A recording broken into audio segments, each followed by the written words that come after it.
प्रश्नावली 10.5 है।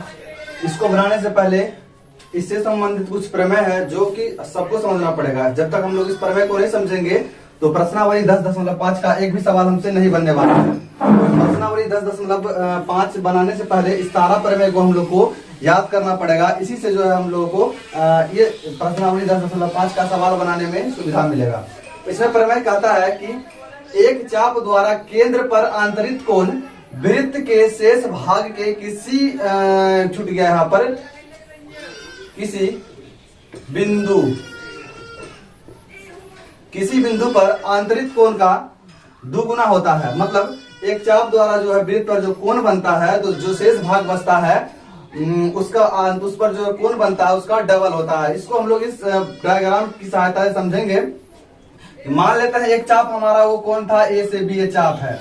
ये चाप से हमारा यहाँ पे केंद्र है वृत्त का, तो यहाँ से हम इस चाप का दोनों छोर को मिला दिए हैं तो यहाँ पर एक कोण बना हमारा। यहाँ पर इस कोण का नाम है कोण AOB। मतलब एक चाप द्वारा केंद्र पर अंतरित कोण कौन हो गया तो AOB हो गया। तो शेष भाग बचा कौन, पीछे जितना भी देख रहे हैं ये पीछे ये हमारा जो है दीर्घ चाप, इसको दीर्घ चाप बोलते हैं। ये पीछे वाला दीर्घ चाप है इसका कि कोई भी बिंदु अगर बोलेंगे तो C, जैसे कि बोला है वृत्त के शेष भाग के किसी बिंदु पर, तो किसी बिंदु का नाम क्या हो गया C। तो इस C पर आंतरिक जो कोण होगा, यहाँ पर आंतरिक जो कोण होगा इसका जो होगा क्या होगा आधा होगा। यहाँ पर जो कोण होगा ये आधा होगा और केंद्र पर जो कोण बन रहा है वो क्या होगा किसी बिंदु का दुगुना होगा। वही लिखे हैं एक चाप द्वारा केंद्र पर अंतरित कोण वृत्त के शेष भाग के किसी बिंदु पर अंतरित कोण का क्या होता है, अंतरित कोण का दुगुना होता है। मतलब इसका दुगुना यहाँ पर बनता है। मतलब हम लोग यहाँ पर लिखेंगे क्या कि कोण इस तरह से, इसका नाम कोण AOB बराबर इसका दुगुना, तो इस कोण का नाम क्या हो गया कोण ACB को दो कोण ACB। तो ये हमारा इस प्रमेय की सहायता से 10.5 का सवाल बनने वाला है। इसीलिए हम लोग इसको याद कर लेंगे कि एक चाप द्वारा केंद्र पर आंतरिक कोण वृत्त के शेष भाग पर स्थित शेष भाग के किसी बिंदु पर, कोई बिंदु पर है पर आंतरिक कोण का क्या होता है दुगुना होता है। तो हम लोग क्या करेंगे इस प्रमेय की सहायता से आगे बढ़ेंगे। उसके बाद है क्या एक ही वृत्तखंड के कोण क्या होते हैं बराबर होते हैं। अब यहाँ पे समझेंगे वृत्तखंड। तो यहाँ पर देखिए ये ऊपर वाला जो है हमारा ये छोटका वाला वृत्तखंड है ये, और नीचे वाला वृत्तखंड है ये दीर्घ वृत्तखंड। ऊपर वाला लघु वृत्तखंड है और नीचे वाला क्या है दीर्घ वृत्तखंड है। तो लिखे हुए हैं इसमें एक ही वृत्तखंड के कोण क्या होते हैं तो बराबर होते हैं। अब कहिएगा यहाँ पर कोण कहाँ बना हुआ है एक ही वृत्तखंड के कोण। तो चलिए यहाँ पर चालू करते हैं, देखते यहाँ पर देखिए।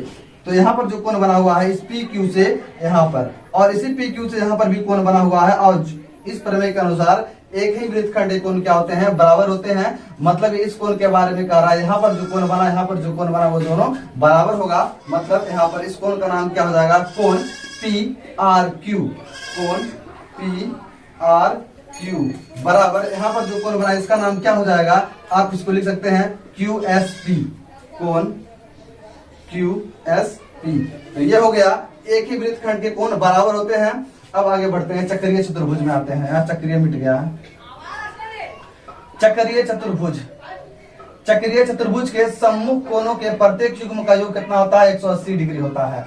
मतलब चक्रीय चतुर्भुज जो होगा उसका सामने वाला जो कोण का युग्म होगा उसको जोड़ देंगे तो उसका मान कितना होगा 180 डिग्री होगा। इस फोटो से हम लोग समझते हैं। ये मान लेते हैं इसके अंदर जो बना हुआ PQRS यहाँ पर ये क्या है एक चक्रीय चतुर्भुज है। इसमें क्या करेंगे हम लोग इसका जो सम्मुख कोण है यहाँ पर जो कोण बना हुआ है, यहाँ पर जो कोण बना हुआ है इसी को हम लोग कहेंगे सामने वाला को सम्मुख कोण।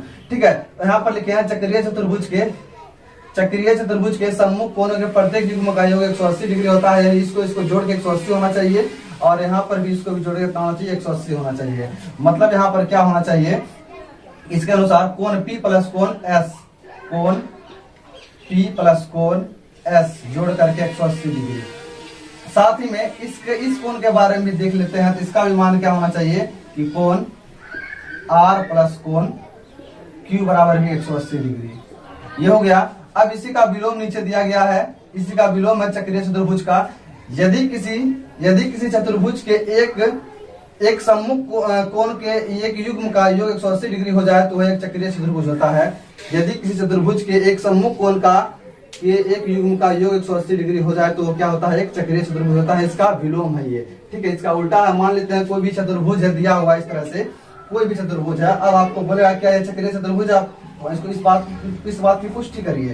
तो हम लोग क्या करेंगे, चेक करेंगे कि यहाँ पर इसके सामने जो कोण बना हुआ है इसको और इसको जोड़ करके 180 पूर रहा है। यदि हालांकि इसमें दो युग्म है, एक युग्म इधर से एक युग्म इधर से, तो किसी एक युग्म को चेक करते हैं। इस युग्म को चेक करते हैं, यदि जोड़ करके 180 पूर गया तो बोलेंगे क्या कि यह चक्रीय चतुर्भुज है, मतलब ये किसी वृत्त के अंदर में घिरा हुआ है, इसको हम लोग चक्रीय चतुर्भुज बोल सकते हैं। अगर जोड़कर किसी एक युग्म को 180 डिग्री पूर जाए तब बोलेंगे वह क्या है, एक चक्रीय चतुर्भुज है। अब क्या करते हैं, इस प्रमेय को हम लोग नोट करेंगे। इसी प्रमेय की सहायता से हमारा प्रश्नावली 10.5 बनेगा। अब चालू करते हैं 10.5 को।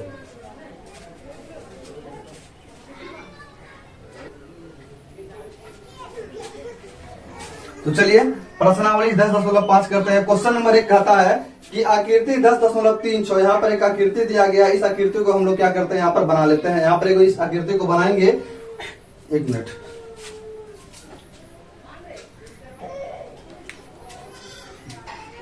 ये फोटो है, तो कहता है इसमें क्या कि इस फोटो में बोल रहा है कि केंद्र O वाले एक वृत्त पर 3 बिंदु ABC इस प्रकार है। इस पर 3 को बिंदु को दिखाना है। ABC इस प्रकार है कि कोण BOC 30 डिग्री। तो यहाँ पर कोण BOC 30 डिग्री है। पहले हम बिंदु लिख लेते हैं। यहाँ पर A है, यहाँ पर B है और यहाँ पर C है, यहाँ पर D है। और फिर क्या बोला है, तो बोला है क्या कि इस प्रकार है कि कोण BOC 30 डिग्री। देख लीजिए यहाँ पे BOC 30 डिग्री है। फिर बोल रहा है कोण AOB 60 डिग्री है। कोण AOB का मान 60 डिग्री है। कह रहा है यदि चाप AB के अतिरिक्त वृत्त पर D एक बिंदु है, तो इसके अतिरिक्त जो है AB के अतिरिक्त क्या है, यहाँ पर एक चाप है, यहाँ पर ABC के अतिरिक्त एक बिंदु है, यहाँ पर वृत्त पर एक D है बिंदु।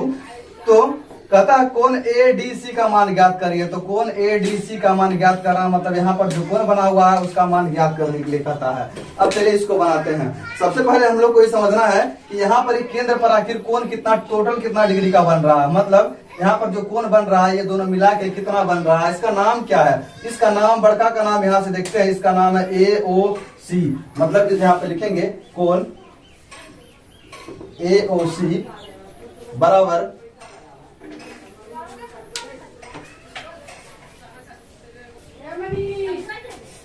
तो चलिए चालू करते हैं। बोल रहे थे हम लोग कोण AOC बराबर क्या हो जाएगा, इसमें दो कोण बाकी है हमारा, कोण ये और ये कोण। तो इसको हम लोग लिखते हैं कोण AOB प्लस, 1 मिनट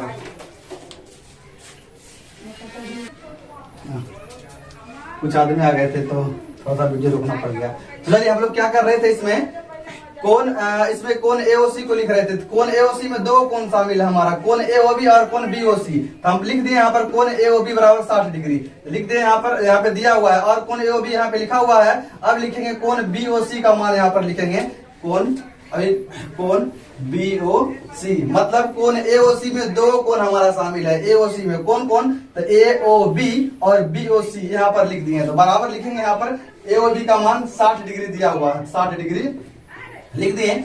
BOC का मान दिया हुआ है यहाँ पर 30 डिग्री। तो मिला करके हो गया 60 30 90 डिग्री। मतलब यहाँ पर जो केंद्र पर कोण बन रहा है वो कितना डिग्री का बन रहा है, 90 डिग्री पर बन रहा है। और अभी हम लोग तुरंत पढ़े हैं, क्या पढ़े हैं, केंद्र पर, चूंकि केंद्र पर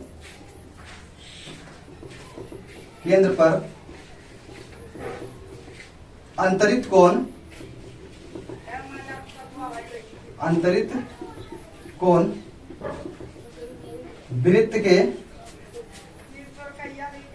वृत्त के शेष भाग के किसी बिंदु पर अंतरित कोण का दुगुना होता है। यहाँ पर लिख दिए। ये कहां से हुआ है, तो अभी इसके पहले जो हम लोग प्रमेय को पढ़ रहे थे उसी प्रमेय को हम लिखे हैं। केंद्र पर अंतरित कोण वृत्त के शेष भाग के किसी बिंदु पर अंतरित कोण का दुगुना होता है। तो यहाँ पर जो कोण बना इसका मतलब इसका क्या हो गया, ये दुगुना हो गया। इसलिए हम लोग यहाँ पर लिख सकते हैं क्या, इसलिए कोण AOC बराबर, मतलब ये केंद्र पर ही वाला कोण बना AOC, कोण AOC बराबर 2 गुना ए कोण का नाम, कोण ए डी सी, कोण ए डी सी। अब यहाँ पे सबका मान हम रखते हैं या कोण ए और सी का मान आप निकाले हुए हैं कितना डिग्री, 90 डिग्री। तो आप लिख दें यहाँ पे 90 डिग्री बराबर 2 कोण ए डी सी।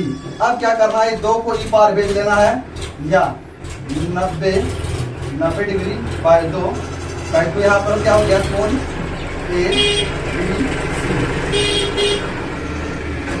हैं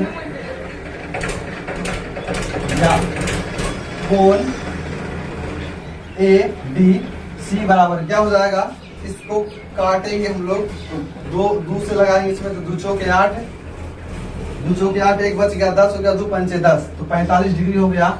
हमारा यही आंसर है, क्वेश्चन नंबर 1 हो गया। अब बढ़ते हैं क्वेश्चन नंबर 2 की ओर।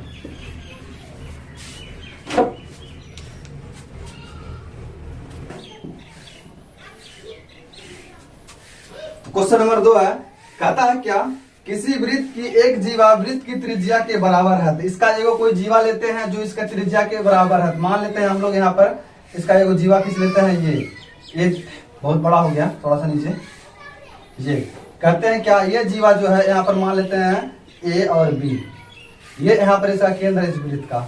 ओ कह रहे हैं, इसका क्या क्वेश्चन कह रहा है क्या, किसी वृत्त की एक जीवा वृत्त की त्रिज्या के बराबर है। मतलब ये जीवा जो है इसका त्रिज्या के बराबर है, मतलब ये त्रिज्या यहाँ से यहाँ तक कर दिए, ये बराबर हो गया। अब एक बात है, इसको यहाँ से हम मिला देते हैं, तो दोनों त्रिज्या ही है वृत्त का। अब आगे पढ़ते हैं, तो कह रहा है जीवा द्वारा लघु चाप के किसी बिंदु पर अंतरित कोण ज्ञात करिए। तो जीवा द्वारा ही जीवा है, जीवा द्वारा ही है। तो जीवा द्वारा लघु चाप के किसी बिंदु पर अंतरित कोण ज्ञात करिए। तो यहाँ पर किसी बिंदु जीवा का जो देखेंगे हम लोग, कोई भी बिंदु के बारे में जो बोला है तो इसके बारे में बोला, मतलब यहाँ पर जो कोण बना हुआ है यहाँ पर उसके बारे में बोल रहा है। तो हम लोग क्या करते हैं, यहाँ पे किसी बिंदु को यहाँ पर लिख देते हैं इस तरह से, यहाँ से यहाँ मिला दिए, फिर यहाँ से यहाँ मिला दिए। कह रहा है जीवा द्वारा लघु चाप के किसी बिंदु पर अंतरित कोण ज्ञात करिए। जीवा द्वारा यही हो गया, लघु चाप का कोई बिंदु यही पर, उसको मान लिया सी, ज्ञात करिए। कहता है तथा दीर्घ चाप के किसी बिंदु पर, अब दीर्घ चाप का भी कोई बिंदु होना चाहिए, पीछे है दीर्घ चाप, दीर्घ चाप के किसी बिंदु पर भी अंतरित कोण ज्ञात करिए। अब इसके इस पे भी कोई एगो चाप लेते हैं हम लोग, तो यहाँ पर जो होगा उस पे क्या करना है, उसको ज्ञात करना है। चलिए मिलाते हैं, ये जीवा से यहाँ से यहाँ से मिला दिए, फिर यहाँ से यहाँ मिला दिए। इसका नाम सी है, तो इसका नाम आप लिख दिए डी। कह रहा हम लोग को कि ये वाला कोण और ये वाला कोण दोनों ज्ञात करके दिखाइए। सवाल को हम लोग देखेंगे, काफी आसान है, बन भी जाएगा आसानी से ये। तो सबसे पहले हम लोग एक बात को समझते हैं, सब समझते हैं। कह रहा है क्या कि इसका जीवा इसका त्रिज्या के बराबर है। एक बात बोलिए कि यहाँ से यहाँ ये भी तो वृत्त का त्रिज्या है, ये भी तो त्रिज्या है, मतलब ये तीनों आपस में बराबर हो गया। जब तीनों आपस में बराबर हो गया, यहाँ पर एक त्रिभुज का निर्माण हो रहा है। देखिए ए ओ बी, ये एक ऐसा त्रिभुज हो गया जिस त्रिभुज का तीनों भुजा बराबर, उसे बोलते हैं हम लोग समबाहु त्रिभुज। सबसे पहले इसका तीनों भुजा बराबर, इसलिए हम लोग यहाँ पे इस त्रिभुज में, इसका नाम है ए ओ बी, त्रिभुज ए ओ बी में। इसमें क्या देखेंगे, क्वेश्चन में बोल दिया था क्या इसका जीवा जो है इसका त्रिज्या के बराबर है। जब इसका जीवा त्रिज्या के बराबर है, वृत्त का जितना भी त्रिज्या है वो सब बराबर होता है। इसका मतलब इसका ये त्रिज्या और ये त्रिज्या बराबर है, और ये जीवा इसके बराबर है। इसका मतलब ये तीनों भुजा क्या इसके अंदर में ये बराबर है। त्रिभुज ए ओ बी में क्या लिखेंगे हम लोग, ओ ए बराबर ओ बी बराबर ए बी, मतलब इसको इसका जो है तीनों भुजा क्या है बराबर है, इसीलिए त्रिभुज ए ओ बी एक समबाहु ए ओ बी एक समबाहु त्रिभुज है। तो हम समझ गए क्या इसके अंदर त्रिभुज बना हुआ है, एक क्या है समबाहु त्रिभुज। और हम लोग ये भी जानते हैं कि समबाहु त्रिभुज का प्रत्येक कोण जो है 60 डिग्री का होता है। इसके अंदर जितना भी कोण है, मतलब यहाँ पर जो कोण है, यहाँ पर जो कोण है, यहाँ पर जो कोण है, सब 60 डिग्री का होता है। तब मिलाकर के तीनों 180 डिग्री हो जाता है। इसीलिए यहाँ पर हम लोग लिख सकते हैं क्या, कोण, इस कोण का नाम लिखेंगे हम लोग को। इसी कोण का जरूरी है, केंद्र पर बना कोण का जरूरी है। केंद्र ए ओ बी बराबर, केंद्र ए ओ बी बराबर कितना डिग्री हो गया, तो 60 डिग्री। यहाँ पर जो कोण बना वो कितना डिग्री हो गया, 60 डिग्री। अब हम जानते हैं कि केंद्र पर जो बना कोण होता है, वृत्त के शेष भाग के किसी बिंदु पर अंतरित कोण का क्या होता है, किसी बिंदु पर अंतरित कोण का वो दुगुना होता है। मतलब यहाँ पर जो ऊपर में जो कोण बन रहा है उसका यहाँ पे दुगुना कोण बन रहा है। हम लोग इसका निकालेंगे, लिखेंगे वही हम लोग यहाँ पर क्या, चूंकि केंद्र पर बना कोण वृत्त के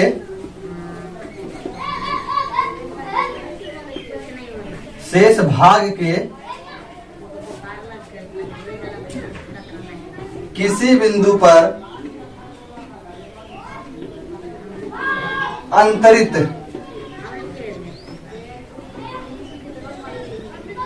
कोण का दुगुना होता है। मतलब यहाँ पर जो कोण बन रहा है उसका ये दोगुना बन रहा है। इसीलिए हम लोग लिख सकते हैं क्या यहाँ पर कि कोण, इस कोण के बारे में AOB बराबर कोण AOB बराबर 2 गुना कोण ए किसी बिंदु पर आ तो ADB, कोण ADB इस तरह से लिख दिए हम लोग। यहाँ पर या लिखेंगे इस तरह से, कोण AOB का मान निकाले हुए हम लोग कितना डिग्री, 60 डिग्री बराबर 2 लिखना है और एक कोण ADB को लिख देना इस तरह से। या लिखेंगे एक बार फिर, इस 2 को ई पार ले आते हैं तो ये 60 है, 60 डिग्री बटे यहाँ हो जाएगा 2, इधर बच जाएगा कोण ADB। यहाँ से काट देंगे हम लोग, 30 बार में कटेगा ये। इधर लिखते हैं, यहाँ पे लिखेंगे या 30 डिग्री बराबर कोण ADB। इसको सीधा करके हम लिख लेते हैं या कोण ADB बराबर कितना डिग्री हुआ तो 30 डिग्री। हम लोग समझ गए यहाँ पर जो कोण बन रहा है कितना डिग्री का बन रहा है, 30 डिग्री का बन रहा है। यहाँ पर कितना बन रहा था, 60 डिग्री का बन रहा था। अब बात कर लेते हैं यहाँ पर जो कोण बन रहा है वो कितना डिग्री का बन रहा है। अब हम लोग ध्यान से देखेंगे इस वृत्त के अंदर में, तो A से C, C से B और B से D और उसके बाद फिर A। तो यहाँ पर जब देखेंगे हम लोग तो एक चतुर्भुज इसके अंदर बन रहा है, 4 भुजा है ये, 1 भुजा 2 भुजा 3 भुजा और 4 भुजा। तो इसको हम लोग बोलते हैं चक्रीय चतुर्भुज।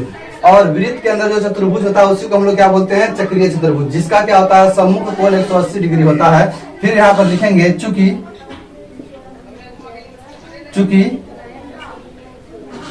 चक्रीय चतुर्भुज, एक मिनट,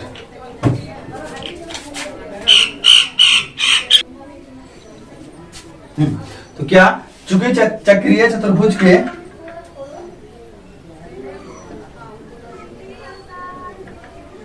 सम्मुख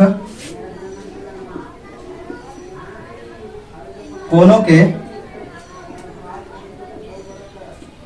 प्रत्येक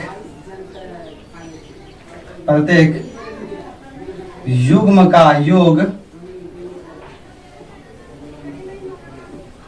180 डिग्री होता है। तो इसके सम्मुख कोण का 180 डिग्री होता है, इसलिए हम लोग लिखेंगे क्या, कोण ACB प्लस कोण ये ADB जोड़ करके 180 डिग्री इस तरह से लिख दिए। यहाँ पर या लिखेंगे, ACB का मान तो नहीं जानते हैं इसलिए इसको ACB ही रहने देते हैं, प्लस ADB का मान निकाले हुए यहाँ पर 30 डिग्री लिख दिए यहाँ पर, तो 180 डिग्री यहाँ पर हो गया। या कोण ACB बराबर क्या हो जाएगा, 180 डिग्री, इसको ही पार कर लेंगे तो क्या हो जाएगा, 30 डिग्री। यहाँ पर या लिखेंगे, कोण ACB का मान हो जाएगा, घटाएंगे 0 में से 0 गया तो 0 हो जाएगा। ऐसे 130 में 180 में 30 घट गया तो 150 डिग्री हुआ ये। तो यहाँ पर जो कोण बन रहा है कितना डिग्री का बन रहा है, तो वो 150 डिग्री का बन रहा है। ठीक है, तो इसमें 2 आंसर मांगा था, एक आंसर यहाँ पर हो गया और दूसरा आंसर यहाँ पर हो गया। शायद आप लोग समझ गए होंगे।